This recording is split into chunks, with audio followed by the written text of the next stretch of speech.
What's up, Taste Buds? Welcome to the podcast that's just a girl standing in front of a guy, asking him to like, follow, and subscribe. No? Okay, that part, yes. Thank you. I was getting there. Okay. Let the joke ride. You know what? You're right. I need to calm down. I know we had caffeine today because our hangover cure is the Coca-Cola. Coca-Cola in a can. Absolutely, 1,000,000%. The Coca-Cola has to be in a can. It's colder. And it has to be a regular Coke. I don't care. This whole Diet Coke. No, Diet Coke can take a long walk off a short pier. Right? I don't want I want all the good chemicals in the sugar and the caffeine and the high fructose corn syrup. I don't want the diet. Well, and also it tastes like garbage. It tastes bad. It tastes terrible. So we were at the Solid Wiggles book launch. Yeah, it was a lot of fun. And we had martinis before, and then we had tequila, espresso martini, and we had all those Jello shots. And really fancy Jello shots, but they were Jello shots. Yeah, so we both woke up and we're texting about how we needed a Coke so bad. And gratefully, I got one at the pool that I just came from. It fixed me. I knew. I put one in the refrigerator last night. You think about this shit ahead of time. You know what? That's called being an adult. You're so smart. You're so smart, Judith. So smart. How was the rest of your week? It was a crazy week, but I had probably the most New York experience I've ever had. Oh, this is the story that you said you were going to save? Oh, do you want me to save it? No, that you haven't told me yet. Yeah. Oh, save for you. No, tell me now. Okay, so you and I, for our taste buds who don't know, we have a early voting poll site in between our two apartments, and it's also in between me and the subway. So for the whole early voting period, there were, people trying to with the flyers. And I was like, by the end of the week, I was like, Jesus Christ, I hate all of these people so much. So I'm coming around the corner, coming home from work, and I saw this woman. She had a really cool Wonder Woman backpack on. And I was like, oh, that's a really cool Wonder Woman backpack. And I was like, I bet she's a pollster. I'm going to walk fast around the corner. So I start like booking it around the corner. And she goes, excuse me, do you vote in this neighborhood? I was like, fuck. Caught. And I turned to her and I was like, yes. And it was Cynthia Nixon. Wait, and I was like, it was fucking Miranda. And I was like, be cool. Because, she's so New York she's an City. Activist. She's an actor / act. And I was like, Judith. I have goosebumps. I was like, Judith, I have goosebumps. Judith, do not ruin this for us. Fucking be cool. And she was like, this is Yulin Nya, and she's running for an assembly member. And so she said, so Cynthia Miranda was saying to me, oh, she's endorsed by the Working Families Party and Brad Landers and I looked at her and I said, and Cynthia Nixon, all the heavy hitters. And she was like, yeah. And I was like, nice one. Yes, be cool. Good job. Very cool. So I didn't want to behave too much like I like you were fangirling out. Right. I just wanted to be fucking cool about it. So I started to walk away. And one of them was like, there were three of them. There was Yulin, Cynthia, and some random. So they were like, oh, someone said, oh, I really like your pants. And I turned around and I said, thank you. And then one of them said, I like your tattoos. And then Cynthia said, oh my gosh, I really love your tattoos. And I said that to you? She said Sorry, it to me. I'm such a nerd. And I turned around and I was like, you guys stop. I already said I'd vote for you. And they all laughed and I was super cool. And then I walked home. Wow, you made Cynthia Nixon laugh. Cynthia Nixon gave me a political flyer, like a block from my apartment. And I was fucking cool about it. That is such a good New York City moment. I mean, I wanted to be like, you're Cynthia Nixon, man. Yeah. Do you think I was cool enough? You sound like you were very cool. Okay, Yes, Judith. Good job. Thank you for validating me. I was like, oh, don't be not cool. That is a really... I mean, you're so knowledgeable politically, and I bet that impressed her. She could just tell. Yeah. I feel like we run into celebrities all the time, but this one was like a thing. This was so New York. Living in LA for 22 years, I do not get starstruck for the most part. Worked bottle service, worked at clubs. But I think if I saw, I know so because I did extra work on like that a few years ago, just so I could You can't help it. And I was in a scene where it was Cynthia Nixon and and Sarah Jessica and I remember it. You were sitting in a cafe. Yes, and they were all, we were shot at San Sabino, and they were all sitting at the table, and I was like, and you're like, I am a woman of a certain age who was watching this before I moved to New York. Like, it's just so the thing. All right, that we could talk. We could make a whole episode, but our guest, we're gonna have so much to talk about. We need to bring him on. Okay, so, geez, man. Okay. You can do it. Our guest today he's so many things. Okay. He's so many things. He's a writer, an author, an editor, and New York Times bestselling cookbook author, a James Beard winner, over 2 decades of food, TV, and media, the founder of online food and oh my God, I can't read. I told him that. Online food and culture magazine Taste and podcast host of This Is Taste. Y'all, the man about town. Welcome, Matt Rodbard. Wow. Hello. What an intro. Thank you. I kind of want to be you.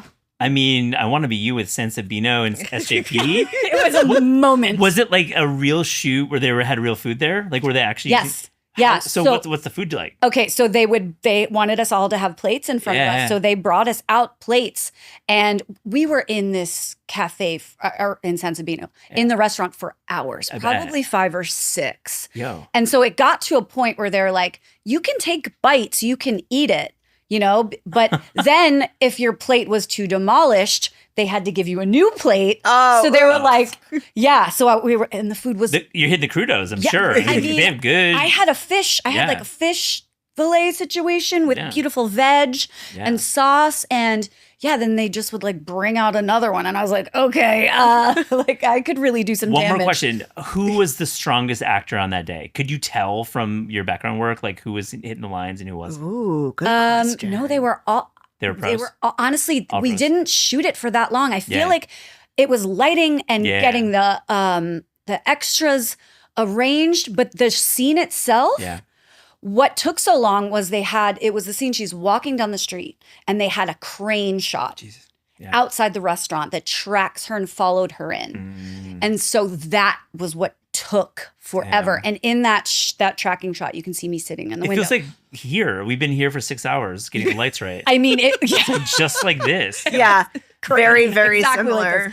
Like but it was crazy. And there was on the side where she wasn't, so many people are just gathered on the street freaking out. Yeah. It was really cool. Did you catch season 3? I watched all the seasons. You watched all, Yeah, I watched a lot of it, but you had to watch it. I mean, what's I liked it. It was fun. It's fun. I like the original. I watched the original in real time when it was coming out. Oh, same. It's so great. Like, and it was just, it's such a part of New York, whether that's a cool thing to say or not. It just fucking is. Dude, we all live for that show. I didn't think we were going to talk Sex in the City with Matt Rodbard, but here we are. Yeah. Always, yeah. So the internet describes you. Whoa. Rude. Let's go. As a food media disruptor. Damn, who said that? Claude? Are you? I mean, I don't think of myself as a disruptor. I've been hanging around long enough that I've like definitely done some new things. I've done some same things. I've certainly made mistakes. I mean, disruption is relative. I think like with the podcast I've been doing for almost like 8 years. So I guess that's disruption. Sure. I'll own it. Okay. I'm a disruptor. I think you should. Yeah. And one final Sex in the City question. Yeah. Which one are you? I mean, I love SJP. I love Carrie. You're a Carrie? Because Carrie obviously ran the narrative. And I mean, it's not cool to say Carrie. Everyone wants to say Miranda, but how about you, Sam? I don't know. I mean, Samantha? I'd be Samantha. Yeah. I feel like I'm definitely parts of all of them, but I'm not really Charlotte. Yeah, no one really gives. Yeah. I mean, I know some girls that are Charlotte. Definitely. Judith? I'm of the school that thinks that together they all make an actual woman, that separately they're not real women, but all together they are. So I am every woman. I am every she's Shaka Khan. quick side question. Have you seen the Kim Cattrall scatting video? Oh my God. It is so absolutely unhinged. I cannot think about that. Every time I see it, I'm like, this has got to be like some sort of SNL sketch, right? But it is absolutely 100% real. She got the he-dogs and the she-dogs. I mean, I can like almost say the whole thing. She's a real jazz cat. She's a real jazz cat. If you have not seen the Kim Cattrall scatting, have you seen it? I have not Oh seen my it. God. I know what we're doing as soon as this is over. But maybe I don't want to. You might Sounds not. like I may not want to see it. It's really cringy. They're snapping. Yeah. Oh no. It's really bad. It's tough. Yeah. Well, speaking of Hollywood and TV shows, this is actually a good Great segue, segue. I guess. We kind of discussed this before the pod. I know you've spent a lot of time in LA. Yeah, totally. And I lived there for almost 22 years before I moved here during the pandemic. Judith and I did our last little bit of college. I stayed, she went back. And then, so I feel like so many people have biases or opinions on the whole New York versus LA thing. Sure. And I love to talk about it. Yeah. And I will say that I feel like it's always the New Yorkers that are talking shit. It's always the New Yorkers that are like, LA sucks. Everyone's so fake. And they just go to these stereotypes. Meanwhile, people in LA are like, yeah, I don't know, like New York's cool. One doesn't have to be better than the other. Yeah. But there are a lot of differences in terms of dining. Absolutely. So overall, blanket statement, is there like something you could point to or say that defines the differences between New York and Los Angeles? Easy. Dining? First off, Great, I love it. LA just sucks. Just kidding. No, I mean that's just so it like lacks imagination. I've been going to LA since like late 90s, and honestly, for food in both cities, it's pretty simple. New York has the best restaurants. LA has the best everything else. It's like hands down. I think LA has, if you go to like the SGV or if you're going to Koreatown, South Bay, you're going to get the small mom and pops. Obviously, those are the places that I want to dine at the most.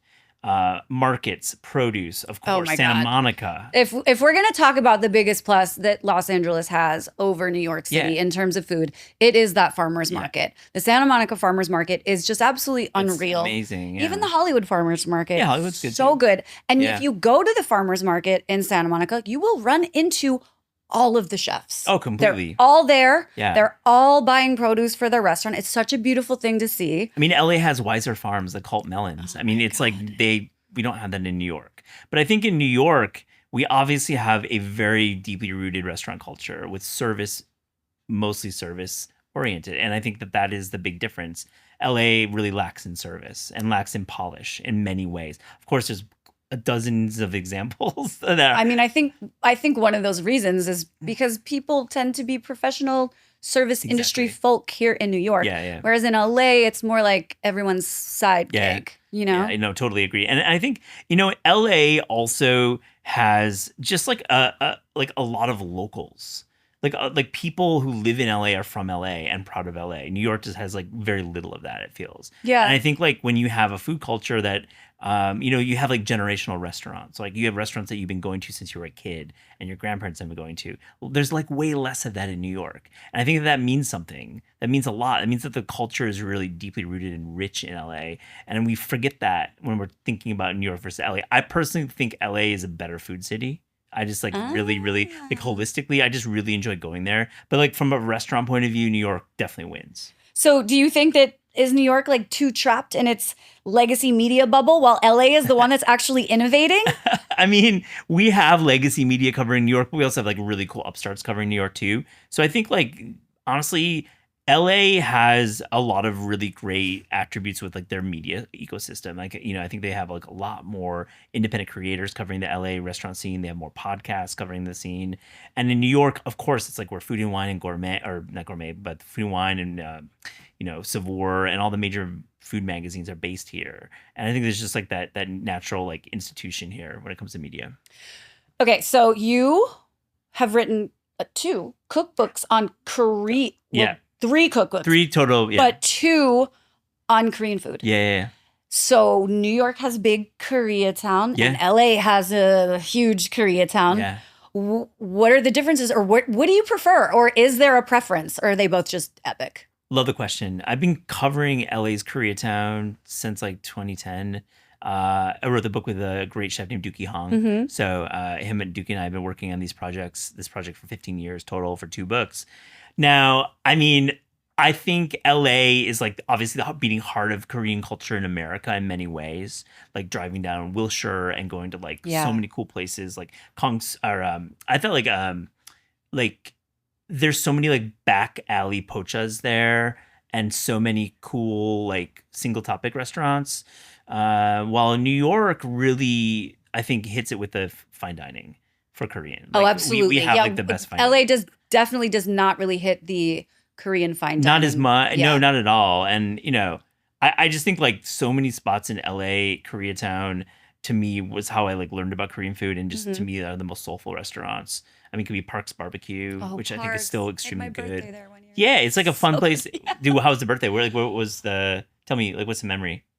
Gosh, this was a long time ago, and there was a lot of soju, so I don't have many memories, to be honest. I had a birthday at DGM. Do you ever go to DGM? Yes, around of Wilshire. course. So I had a birthday at DGM one time, which was like I was drinking at the time. It was like lights out. Like it was totally like the end of my consciousness. I just remember. I mean, what I do remember at Parks is there were tables of young people. Yeah. There were families. There were older people. There were Koreans. There, like it was such a mix. Yeah. And I was just like, this is where I want to be. This is the spot. Such a great birthday spot. And then New York, like I just went to Oyat, which is a brand new fine dining that's menu. The chef that was on Culinary Class Awards. Yes. Monster Chef. Yes. Yeah. Did you watch that? No. It's a Korean food reality show. Oh. Yeah. It's good. Watch it. Yeah. So like like just look at one of so many examples of fine dining here in New York. On the Korean side, of course, Auto Mix.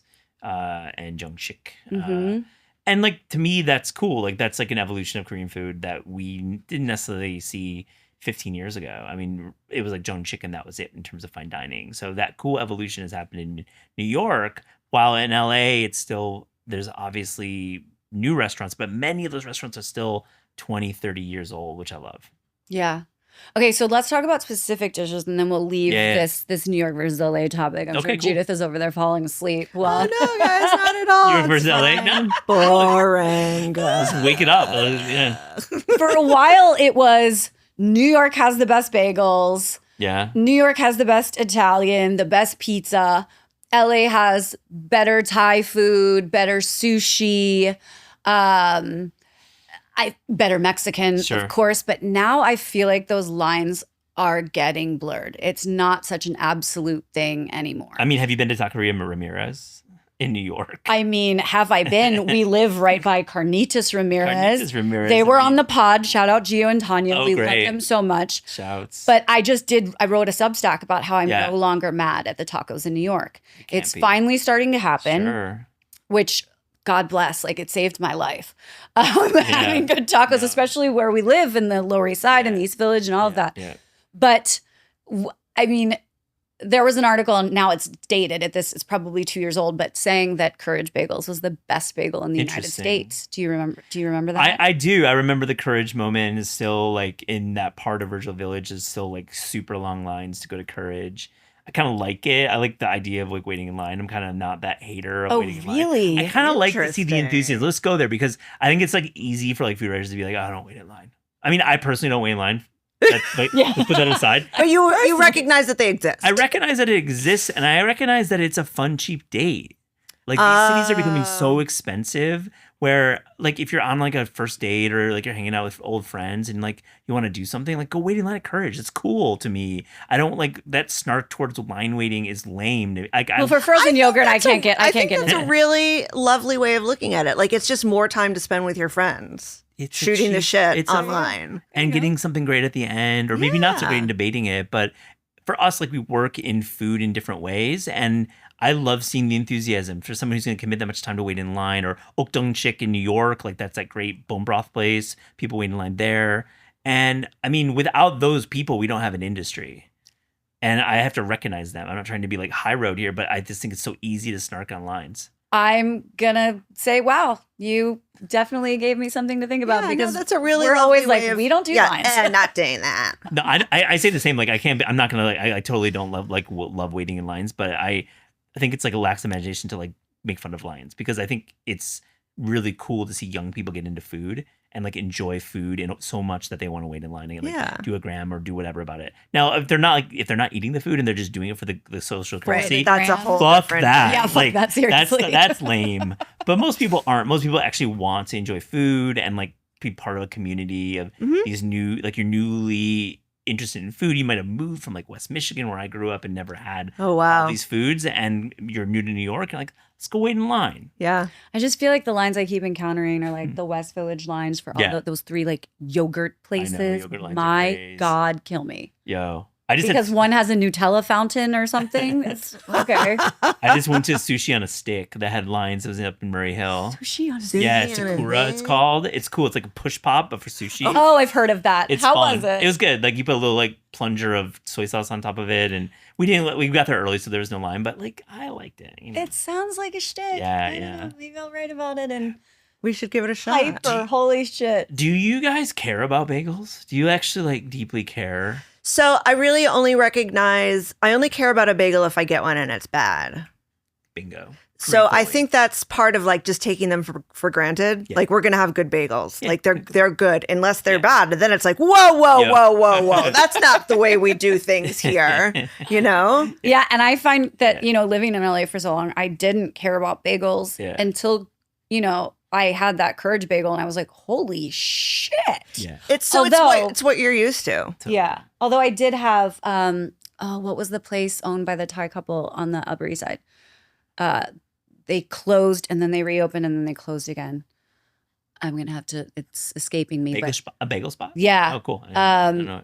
They were small and they were puffy and they were That's nice. really, really. It's just not my food group. It's just not my food group. Till, I hear you. Yeah. I got. Well, let's talk pizza because LA used to be trash for pizza. Oh, for sure. And now, honestly, like Quarter Sheets Yeah. in Echo Park, Silver Lake, some of the best pizza that I've had. I assume you've Aaron's had great. I love those guys there. I love the pastries, of course. I think those pastries. Oh, that princess cake. Princess too. cake. What You got the hell? cheesecake sometimes, if you can name. And Hannah Ziskin is like god level pastry chef, and I love that they've been so meticulous with their growth. Like they haven't expanded at all. Yeah. In like over 5 years.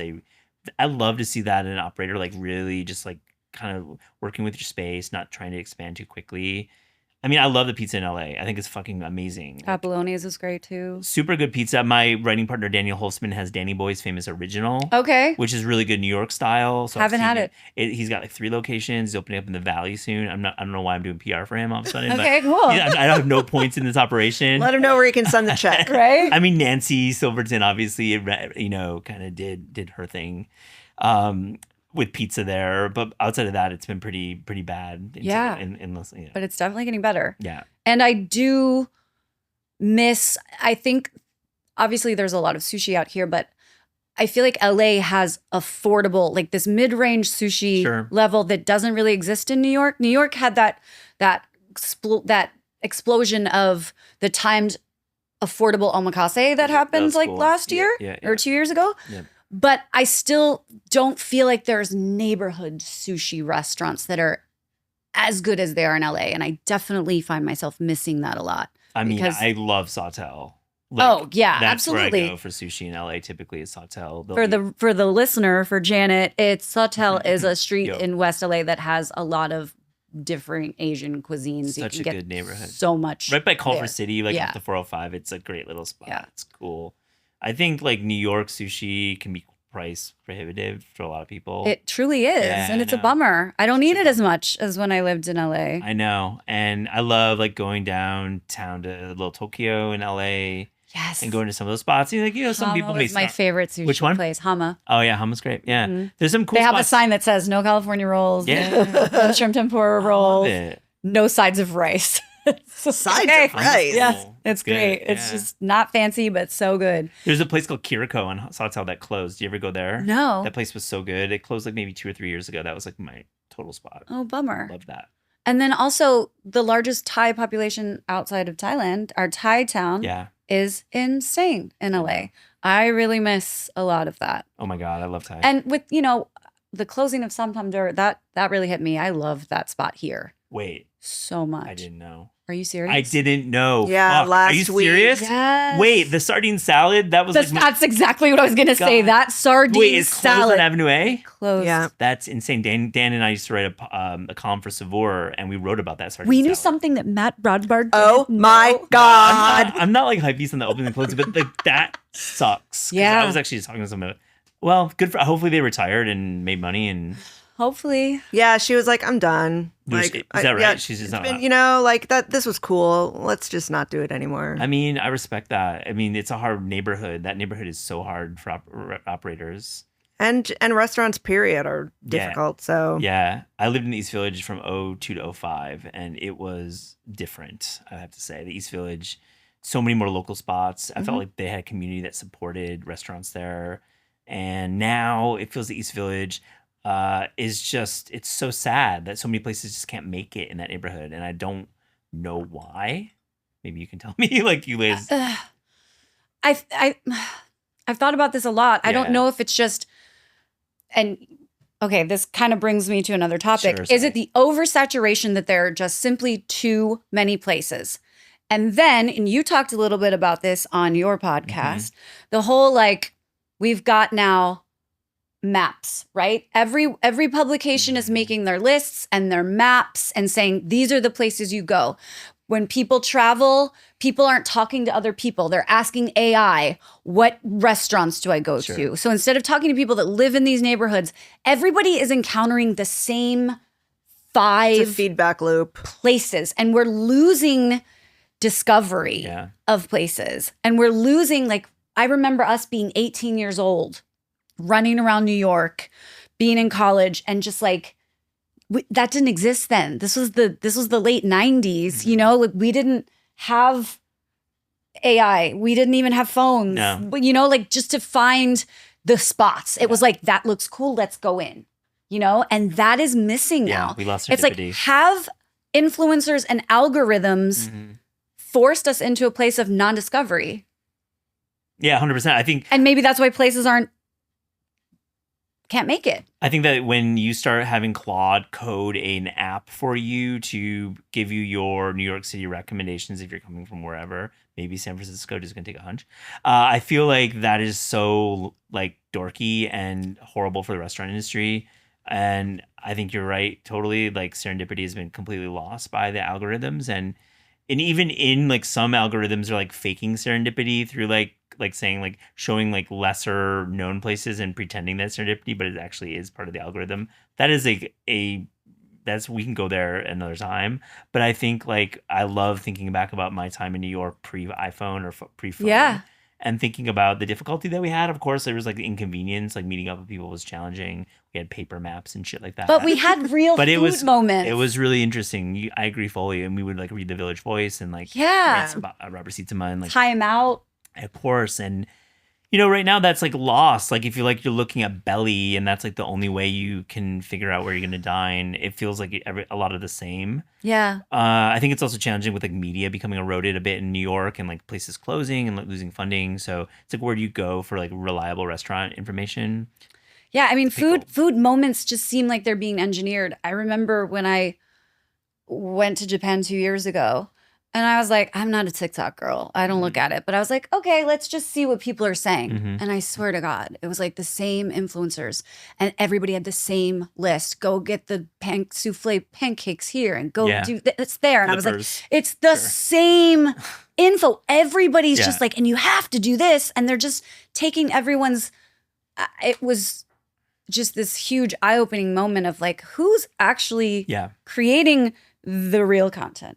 Like, I don't know. It's you really have to look frustrating, at like the journalists doing the work either on Substack or at reliable publications. I think you have to look at like credible influencers, because there are plenty of them who actually put in the work, who maybe are framed as like TikTokers or YouTubers or whatever, but they're actually smart and have good opinions.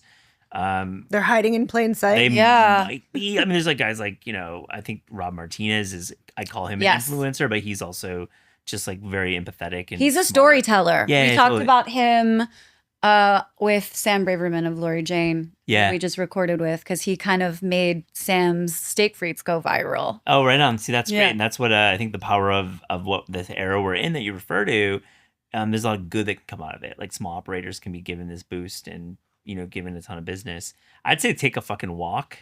If you're like in a city, open your eyes, get off the phone, and maybe like use your senses. You probably know more than you think, and you can like judge a restaurant. You can like take a peek in. You can look at the menu. If you smell the fish sauce outside, I'm going in.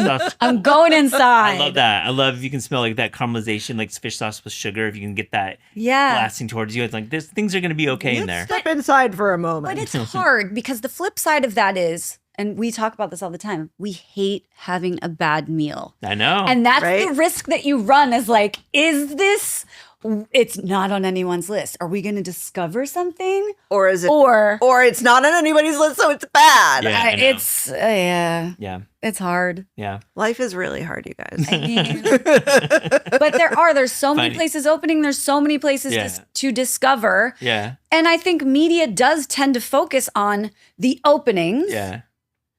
They cover the opening, and then they move on to the next opening. Yeah. It's like nobody, I think I was reading your Substack. Matt has a Substack, subscribe. Yeah, Food Time with Matt Rodbard. Yeah, let's go. But you talked about the middle-aged restaurant. I did, and I want to bring that up because it's a really good topic. I think I took a line from Matthew Schneier, the critic at the New York Magazine, and we were talking about restaurants, and he kind of coined the phrases, so I'll give him that credit. And I wanted to run with it, the Substack post. And I was really like thinking about restaurants that aren't like legends, but also aren't like bleeding edge. They're like kind of middle age. So 5, 8, 10 years. Yeah, they're not in the algorithm anymore. Maybe they're not getting the press that they used to, but they're still solid. I'll give you 2 examples. They're both great restaurants. They're both in the East Village. One is Hearth. Or Hearth, I call them both. I don't know why, but I think Marco Canora is a legend. That restaurant has been around for 21 years. It's fucking amazing. Not getting much press. No one's. We had brunch there maybe 5 years ago. That's a long time. Yeah. And I've been a couple times in recent days and recent months, and I just love it. Another one is like Mala Project. I just went there. It's popular as well, so it's but it's like a middle-aged restaurant. Who's like, there's a million Sichuan spots now. But Mala Project is just sitting there doing great work. That's been sitting in the middle of my list. It's great. Forever. Dry hot pot. But I mean, good. if a restaurant has made it that long, it's got to be something. Interesting point. I love that. I think it's got to be something, but often struggling too. Right. It's got to be something But good. I mean, that's a long time to have struggled without failing. It's true. You get past the 2 years and maybe you're in the, but like. And like we're middle-aged and I think we're at our very best. Agreed. So. Yeah. I imagine that restaurants might be the same. I mean, totally agree. Age like a fine wine. Yeah. And they need support, like, especially in these dark days. Like, you need to go to these places that have been around. There's nothing worse than like seeing that a restaurant is going to close and then everyone giving them their money at that last. Right. It's like, it's heartbreaking. Dude, it fucking kills the operator. It like doesn't give them that much money. Oftentimes it's just money to offset debt. And like they have to close at the end of it. So they have to work their hardest shifts and close. So it's like get ahead of that like sad like Instagram post and like go to the places that maybe like aren't as packed as they used to be, but are quite good. You hear that, food media? You hear that, influencers? Everybody go write about a middle-aged restaurant. Still doing it. Go hug your favorite middle-aged restaurant today. That's the way I look at it. Because there's so many in New York and LA at that. Yeah. I mean, LA's got plenty of them. So, absolutely. Yeah. So speaking of food media, I feel like lately there's been so many lists, right? Ooh, and lists are so subjective and they piss me off, or sometimes I'm like, yes, I like this list. We've got the 50 best list, the New York Times, like 100 best. Everybody's got their list. So I thought we would maybe ask you for some lists. Sure. Of maybe some lesser known categories or some more obscure categories. Okay. And I'm going to ask you too. Your favorite push-up sushi restaurant. Yeah. Oh, I know. Sakura, let's go. 1, 2, and 3. Yeah. All right. So if I were to ask, I'm going to ask both of you. Okay. All right. Restaurants that are, and give me 3. Quintessentially New York. That does not mean best restaurants in New York. Just restaurants that you think representative, yes, iconic. Yes. Yeah. Well, I hate that word, Okay. but places this is hard. Yeah, it's hard. I'll start. Michael's Midtown. Oh, McCarty. Yeah, Michael McCarty. Also has I'm friends with his daughter Clancy. Santa Dude, Monica. I love it. I become friends with Michael over the years. He's such a nice guy. Been on the podcast 3 times. The dude, I wrote in my subject how like somebody needs to make a documentary about his life. It's like way more interesting than other so-called. I have never legends. been to Michael's in Midtown, so No. there you go. It's okay. cool. The food's pretty good. I wouldn't like say it's like my favorite restaurant, but it's all about going there and having this experience, going in the garden in the back, seeing this incredible art, seeing the architecture in the room. His art in his restaurants. I mean, the one in Santa Monica, if you go to the gallery upstairs, it's like amazing. Stunning. Yeah. But I think he opened in New York in 91. He opened in LA in 78. I might be off. Maybe it was 88 and 78, but the guy's been around for a long time. That's middle age. Yeah. It's that's, beyond. I seriously. mean, that's in the legend category, and I love him. So that's one. Another one is Her Name Is Han. It's on 31st Street. Another one on my list that I've never So gone great. to. I'm going there this week. I go there like maybe 4 or 5 times a year. To me, it really Korean? ushered in. Yeah, it's a Korean restaurant from Han Hospitality. It was their first restaurant. It's been open for maybe 12 years. And it's consistent. It's just always, they're always thinking about new things on the menu. The format's great. And it's like, large jungals, like soups and stews. You can get small bosam. You can get like cool rice dishes. But to me, 12 years, that's classic. It feels like K-Town. That was like the first time that a restaurant was on 31st, a little bit off the stretch of 32nd, and just like really innovated. And it's been around for a while. So that's classic. And the third, I would say, is like a modern classic, but it's definitely F&F. Pizza on Court Street. Yes. So good. Like, it's been around Yes. 7-8 years, but to me, The it really Franks. defines South Brooklyn pizza. Like, I love their style of pizza, and I just think to me that feels like absolutely in the wheelhouse. I love that restaurant so much. It's great. Their pies are great. I mean, it's one of the best pizzas in New York. hands down. Absolutely. Jude, what do you Yeah, got? I feel like it's too easy to do this, but there are just sort of gimmies. There's so many. Sure. Like Grand Central Oyster Bar. Sure. Oh, yeah. Quintessential New York. Katz's. Yes, absolutely. Pana 2, the last remaining Indian restaurant up there. I Which we mean, were just On at. 6th Street? yeah.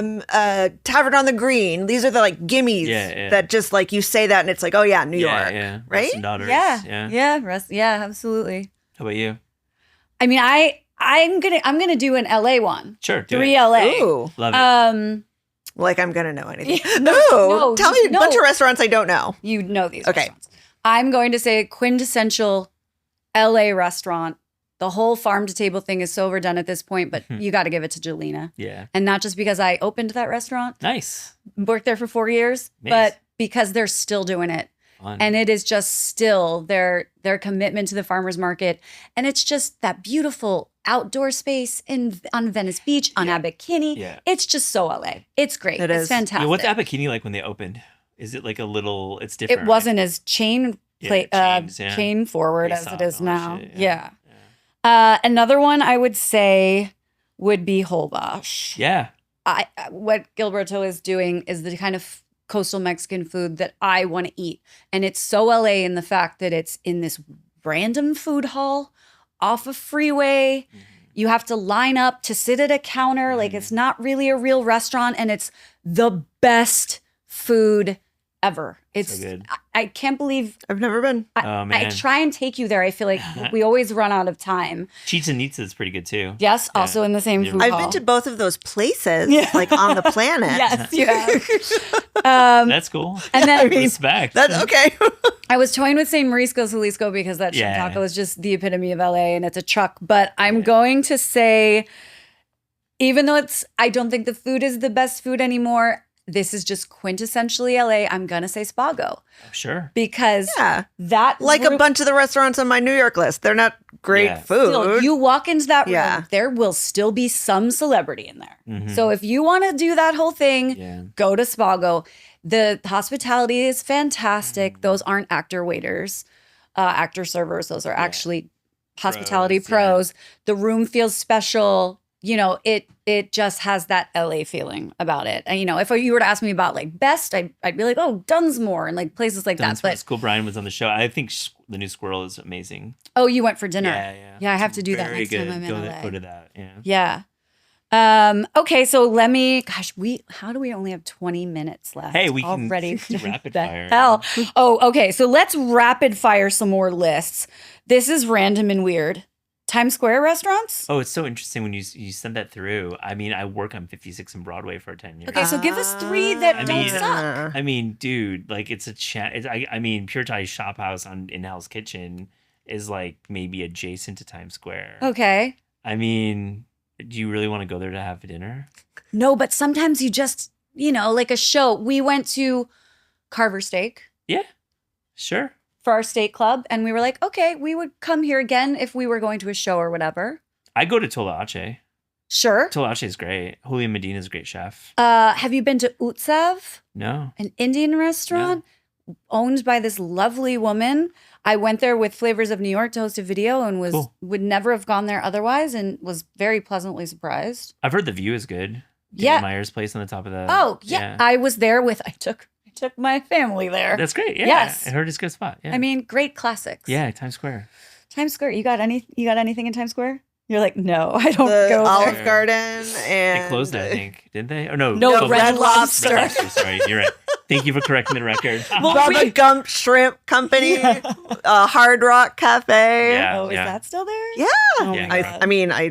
All right, enough about Times Square. Yeah. 3 restaurants that when you go out to eat with somebody who's not really a food person and you want to just like convert them to being a food person, what do you got? Oh my God. I mean, so many options to do this. I think you want something chefy. I feel like one is Stefano Secchi's restaurants. So okay, I was going to say which one. Are you talking Massaro or Rezdora? Probably Rezdora. I think that if you're going to try to get somebody to convert to like thinking about food deeper, it's like just go to a hand-rolled pasta place.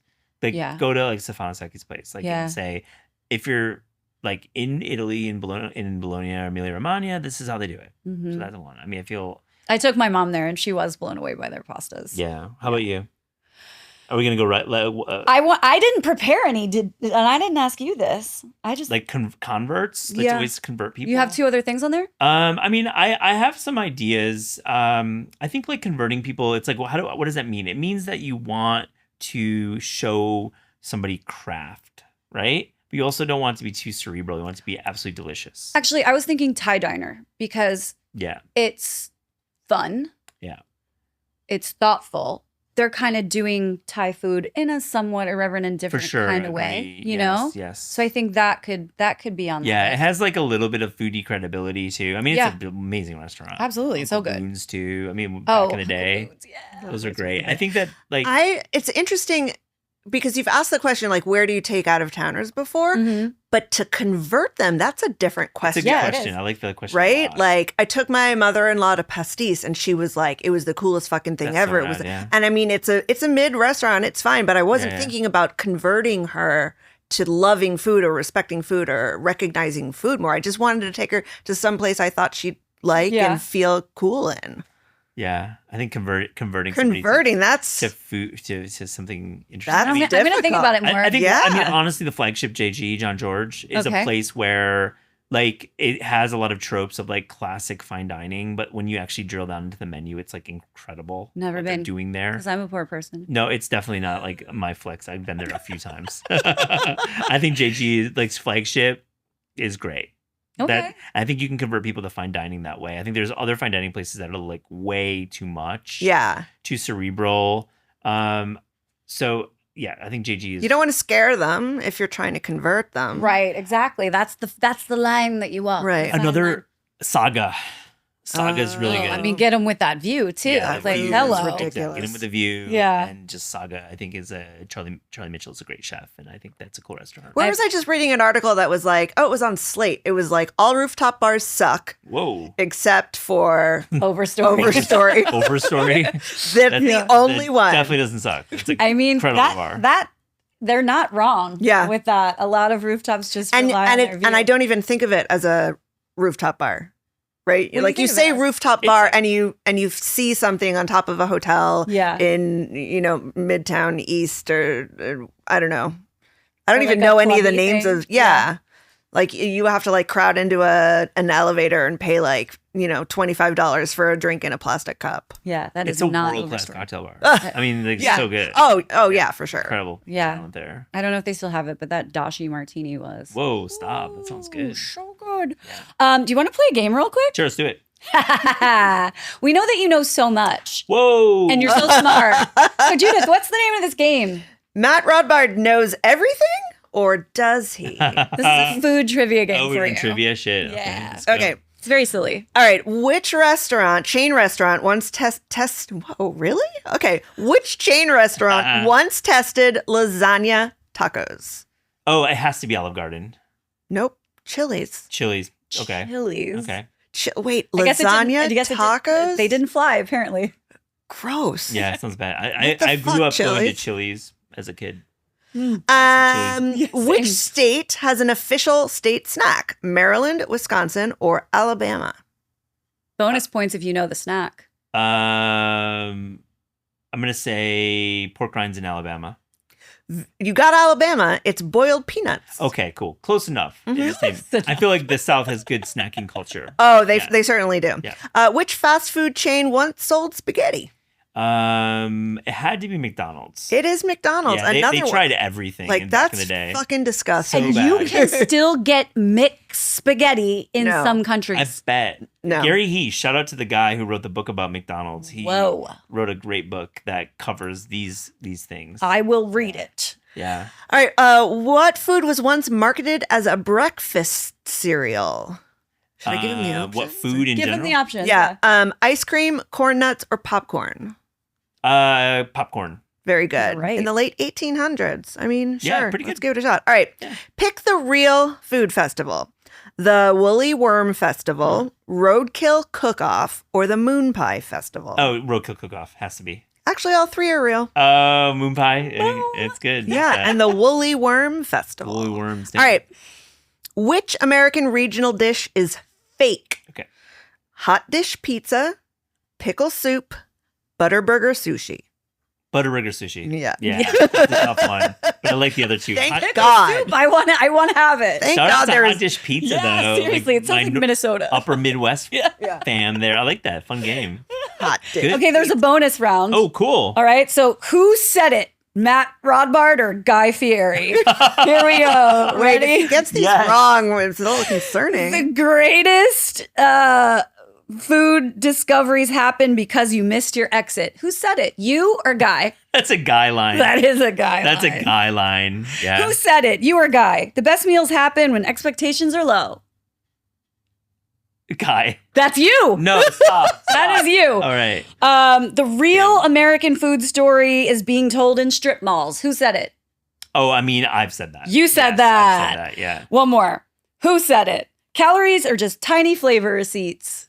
That's guy. That's Guy. Tiny flavor receipt. I love it. I love the sentiment. That seems, yeah. Amazing. Oh my God. Okay. I don't have the buzzer, but. Oh, no. Yeah, good. I feel like I did pretty good there. It's in my bag over there. Oh, this is the first time you forgot it. I'd go grab it, Break it but I don't want to No. disturb my area. Yeah. No, we've got a thing going on. Join us. Let's do a group. Ready? Here we go. Yeah. Okay. Ba, ba, ba, ba, ba, ba, ba. I let you guys Okay. do it. I didn't Yeah. even try. That sound announces our favorite segment. Sorry. We never workshop it, Matt. I don't fuck with that. I don't fuck with We're that. doing that. Yeah. I You got wanna- my underrated restaurants too. Oh, okay. Let's hear your. I don't mean to hijack this, but I got underrated restaurants. We'll come back to it. Give me your. I don't fuck with that. Okay. I don't fuck with Uh-huh. I don't fuck with people not taking my restaurant recommendations. Okay. Here's the deal. You heard? Here is the deal. Like they ask you and then they don't take it. Here's the deal. Yeah. Don't even ask you. When I dummies. give restaurant recommendations, I love doing it. I'm very open to it. I ask a lot of questions back. That's the best way Yeah. to give restaurant recommendations. Yeah. You can't just be like, the best. So I ask like this, that.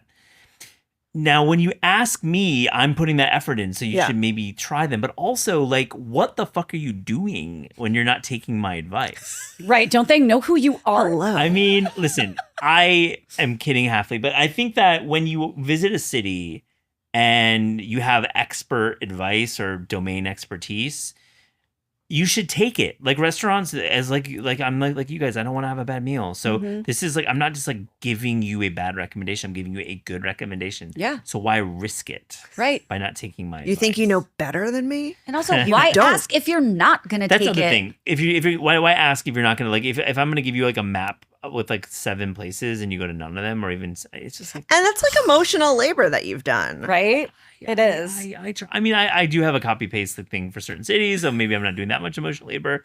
But I just think that if you're gonna ask, you should be ready to take the advice. And sometimes like you have to like take a little leap. It's maybe not in the neighborhood that's exactly right, or maybe it's not. But the exact Matt cuisine. said it was good. I think we should try it. Yeah, and right? I do the same thing with other people. If they give me a rec, I am going to take that rec. 100%.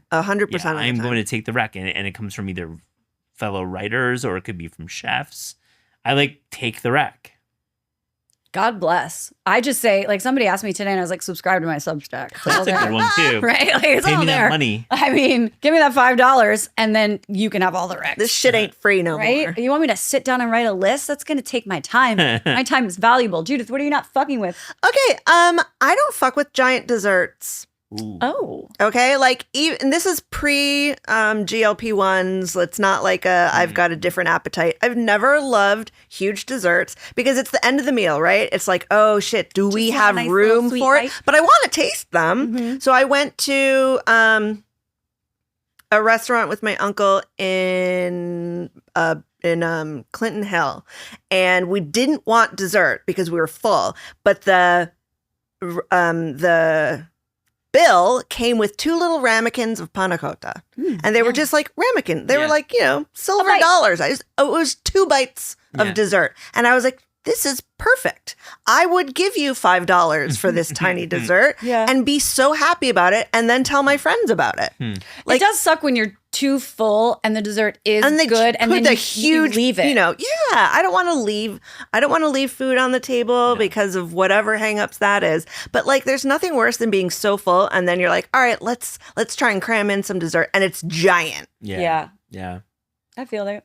I feel you. So I don't fuck with that. Okay. Appreciate that one. Yeah. I don't fuck with hot honey.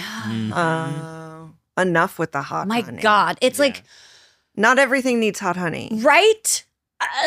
It's I feel like it's lazy at this point. It's just such a thing. It's like, So okay, not good can on we pizza. just stop? And now So people not good on pizza. Exactly. And now people are putting it on other things. And I'm like, stop. Can we stop? It doesn't add. It's just, I feel like it's just a trend at this point. And everybody's seeing it's going on ice cream and going on everything. It's like, okay, enough. We're done. It's like putting caviar on everything. Like, can we stop with that trend? It's good. lazy. We have to stop with the caviar. We have to stop it. I mean, look, sometimes caviar does absolutely add to something. I'm sure. But when it's an upsell, Sometimes it's just more money. It's just more money. It's Yeah. it's a delicacy to some, but not many. And so to like have it as a supplement in like a mainstream restaurant feels, you're like showing your cards a bit. Yeah. Yeah. Yeah. So, no, I don't want hot honey on my pizza or anything else. That guy Mike has made some money on that. He sure has. Mike has made some money. Yeah. All right. So, because we had so much to cover, we still have more. Let's go back around. Oh, yeah. Because I want to hear it, and we do still have time. Yeah, right on. Good. I'm not going to fix this in the edit. We're going to roll. No, we're with going to this roll because I just wanted to as- talk about underrated restaurants. So there's a great question. Great. Because what makes an underrated restaurant? Because What makes an underrated restaurant? I feel like for me, an underrated restaurant is a restaurant that is maybe a little bit out of the media cycle, but is still doing great work. Okay. So it's all about the media cycle. And And you have a list. I do. How many you got? I have 4. Let's hear them. All right. So this may feel like counterintuitive, but Superiority Burger is an underrated restaurant. Is it? Yeah, because a lot of people like still like don't go there like as much as they should. Okay. Like it's not like always like lines and busy. Like I feel like The lines have died down, but I still feel like it's rather busy. it's busy, but I just think East Village, July, August, September, it's just a crazy neighborhood. I'm just always out. Go to like it is truly one of my favorite restaurants of all time. It's an all timer, and I love it. So that's one. I've only been once. I'll you know what? On your back. recommendation, Yeah. I'll go again. Yeah. It's so good. Okay, Yeah. the other one, Mirador in Kingston, New York. I have to say, this is not a New York City restaurant, but it's a restaurant that doesn't get a ton of press in Kingston, which is a great food city. And they do have good restaurants. You live upstate. I live upstate. I live like kind of like in Orange County, not far from Kingston. Okay. So I try to rep it as much as possible. Absolutely. Mirador, shout out. Mirador, shout. Samwojang is a bulgogi restaurant right by the garden. It's really good. It's a Seoul import. It's like bulgogi specialist. You can get bulgogi grilled. You can get it in like a soup or like a stew, and it's fucking amazing. Okay. Yes. That one, that's exciting. Yeah, we're into that. And the last one, I'm just saying it's out of the media cycle. You may disagree, is Hani's, the bakery in the East Village. I feel it's underrated because the amount of work that I just think it's like truly one of our best restaurants with their sandwiches and their pastries. I haven't been there in some time. I know, because like when they opened, it was like a big buzz. I mean, this is all, by the way, all these restaurants are doing well. It's not like I'm not trying to like do charity here. No, but like, I love that you've got my brain turning. These are all places that I think at some point were very buzzy, Mirador excluded, and they actually are in that like 2-3 year range. And I'm just all about supporting them. Hell yeah. Fuck yeah. They haven't quite hit middle age yet. No, they haven't quite hit middle age. But let's help them get there. Let's help them get to middle age. Are there any that come to mind for you? Restaurants that you just go to all the time that you're like, you know what? It's underrated. I know I just sprung this on you, so if you can. I go to Ukrainian Village all the time, but I don't think it's really good food. I think it's just like comfort. Yeah. Ukrainian food. Nothing wrong with that. That's cool. I like that. It's a staple in your life. Yeah. It's comforting. Like, why the fuck are you going to Veselka? Yeah. There, you can get like a surly old Ukrainian woman. Yeah. Very slowly coming to your table to, like everything is very slow there. And the food's very mid, but I love it. I love that. See? And it's like anchoring your neighborhood to you. And yeah. I take my family there. Like I take friends there. Dope. Yeah. How about you? I don't know. Nothing is coming to mind right now. I'm going to have to ponder on that. Maybe I'll think and then I'll put it in the Substack. I love that. If more come to mind, give it to us and it'll go on the Substack. Yeah, subscribe and like. Right? Yeah. Dude, you ready for a quick round? Let's do it, yeah. Okay, we're closing it out here. Okay, if you could only go to one fast food place for the rest of your life, which one would it be? Taco Bell, 100%, 150%. What's your favorite slice? Definitely cheese with a little bit of basil and good olive oil. From? I like it from Mama Stew's pretty good. Yeah. Also, F&F. F&F doesn't do basil, but maybe once in a while. Yeah. Best neighborhood for dining in New York City? East Village, hands down. Best neighborhood for dining in Los Angeles? Sawtell, we talked about. Koreatown for sure. I think definitely the West Side has pockets of good food. Hard to designate a restaurant. Virgil Village between Budinoki and Squirrel. And Courage. Yeah, the East Side's coming up. I think Virgil Village. I'm gonna go with that one. Okay, I love those three restaurants. What do you cook the best?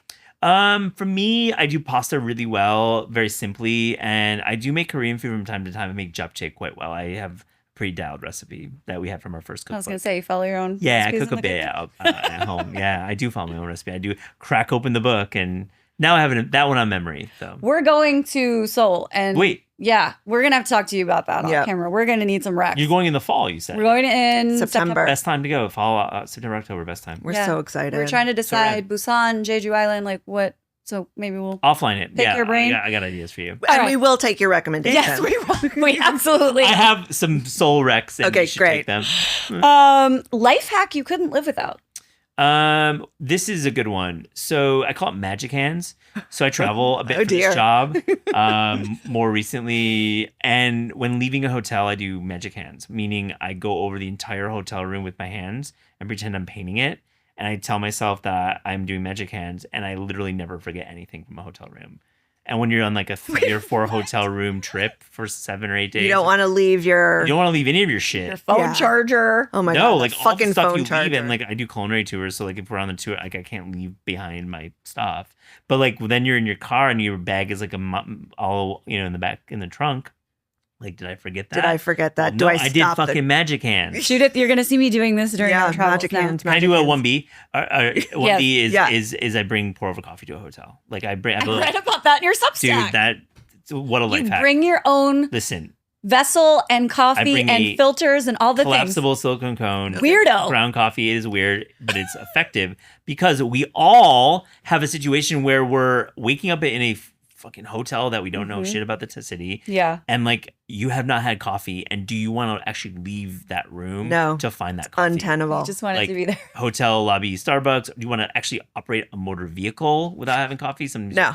So that's dangerous. Great life hack. Bring your own coffee. Bring your own fucking coffee. Yeah. We don't believe in this, but guilty pleasure. Honestly, not a lot. I don't do too many. I think like The Bridge, which is a Sirius XM channel. Okay. What is it? It's just like not the coolest music, but I fucking love it. Oh, like what kind of music is it? I mean, like it's all like 70s, like soft rock and. Okay, well that's a great segue into the next one. What's your hype song? Oh, my hype song.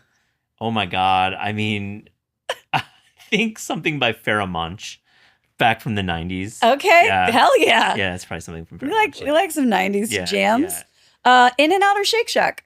Definitely Shake Shack. It's probably my favorite fast food burger, hands down. Restaurant that you want to go to that you haven't been to yet? Ooh, I love that. I haven't been to the Grill. Ever? Ooh. No, I've been. Let's go. I know. I've been there for like events, and like I've never had a proper meal at the Grill. You must. It's one of the best rated in our steak club. Yes. What steak club? Oh, what steak club? I need to be a listener. So what steak club? Once a month we go to a steakhouse in the city, it's 6 people, and there are 5 members, core members of steak club, and then there's 1 guest seat every month. So and we've done 24 or 25 steakhouses. That's incredible. We've been at it so for we would love to have you as our guest one. That would be such an honor. We have a very firm rating system. Yeah, I would love to break bread, break meat. That'd be really fun. Yeah, I love that. That's really sweet. That's cool that you have. So it's the same group for 24 months. Yeah, yeah. I love that. We're going to Del Frisco's Double Eagle next week. Yeah, we are. Oh, cool. Who's in the group? Us, our friend Lucy, our friend Colin, and our friend Danielle. Love it. And then 1 guest seat. Highly coveted. Yeah. Oh, no. People are, it's cutthroat. And by the way, because you don't have to invite me. No, we want you. No, I want to. Dude, we wouldn't invite you if we didn't want you there. We want people who appreciate food to be at steak. Oh, that's and we want people's opinions that care about food. So you're on the list. Oh my God, what's the top 3 for the past 24? The Grill is one of them. Yeah, totally. Le Tator. Yeah. And what was another one? Style. Hawksmoor. And Lucky's actually had pretty high ratings. Lucky's. Yeah, was never been strange for us. That's but cool. no, I feel like we're missing something. I don't know. PL? I have it on my phone. PL? No, Lutz Luger. Oh, it was mid. It was in the mid-range ratings. Fair. 2 more questions. Your last meal on earth. Definitely. It would be like oven barbecued ribs, peanut butter pie, and some kind of cool Negroni NA. There's the Midwest boy with the peanut butter pie. Peanut butter pie and ribs, like totally. What a fat boy total last meal. I love it though. I mean, ribs and peanut butter pie, it's like they do not go together, but they do. Yeah, I'll eat it. Yeah. Delicious. It's your last meal, not ours. Yeah. Do you know Lapos, the NA Negronis? No. They're so good, man. Oh. Great brand. And what is the best thing you have put in your mouth recently? Great question. I had some really nice naturally processed coffee recently. Yeah, you're a big coffee guy. I love coffee. It's a really interesting world out there. This was from, it's from, God darn it. I wish I remember the producer. I'm blanking right now on who it was, but I had a great naturally processed coffee. Okay. It wasn't Say. I love Say, but naturally processed coffee. Well, when you remember, let us know. We'll put it in Substack. Yeah. George Howell. Ooh, there you go. George Howell from Boston. Great Howell naturally processed Ethiopian coffee. Okay. That was the most great thing I put in my mouth. You guys, we did it. We did it. We did it. I love the show. It's great. We're fans of yours. I support what you do. I love you. You have great questions, and you're talking to the industry in the best way. Thank Big you. fan. We just thought that we like to talk about food, so maybe other people would like to listen to us have the conversations we're already having. Yeah. Thank you for inviting me on. Thank you. Very fun. No, seriously, like you're a legend. Tell everyone your Substack and all the handles and all the things. Thank you for that. Yeah. I wrote a Substack called Food Time. Mm-hmm. This is Taste is the podcast, and Taste is the website. I'm sure anybody who listens to this already knows about their existence. So Thank you. You know, like so hell nice yes. chat. We are Put It questions. in My Mouth pod across all platforms and support. I actually met a guy at the Solid Wiggles thing last night. We were talking podcasts. I said, hey, are you on Spotify? I had him pull out his phone and I pressed follow. Yep. And it took 1 second. And you can do that on your own. Pull out your phone, put it in, press follow. It helps. It really does. Like, unfortunately, all of us in this game are run by the algorithm. Yeah. So thanks for doing that. Hit the follow. Also, write a review. Write a review. Yeah. That too. Write a review. Tell a friend. Tell a friend. I think that it's really important to write a review because, we don't write enough reviews for things we like. It's usually things we don't like. Yeah. Yes. If right. you hate Hence, it, you're really Yelp. going to put some effort into it. TripAdvisor. Blah, Yeah. blah, If you blah. like it, you're like, it was great. Write a review. Yeah, but why? Yeah. Like Write a this review. podcast is 5 rad. stars. 5 stars. Obviously 5, but you just gotta write a few lines. That is how you get discovery. There you go. And you can do it for us and him at the same time. Just I go like do it. it. Just take 2 minutes of your life. Judith, I love you. I love you too. This was fun. Thanks for being here again. Thank you, guys. being here. So dope. Until the next time, go forth and put it in your mouth. Bye. What is I like it? What I like it. I like it.